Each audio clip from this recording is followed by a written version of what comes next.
ஆறுபடை ஆறுபடை ஆறுபடை இன்று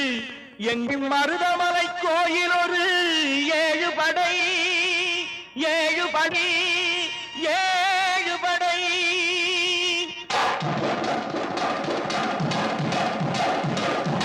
மருதமலைக்கு நீங்க வந்து பாருங்க ஒரு தரம் மருதமலைக்கு நீங்க வந்து பாருங்க ஈசன் மகனோடு மனம் விட்டு பேசி பாருங்க மருதமலைக்கு நீங்க வந்து பாருங்க ஈசன் மகனோடு மனம் விட்டு பேசி பாருங்க தீராத வினைகள் எல்லாம் தீர்ந்து போகுங்க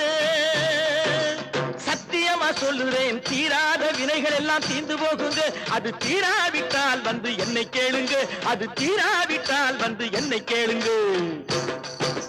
மருதமலைக்கு நீங்க வந்து பாருங்க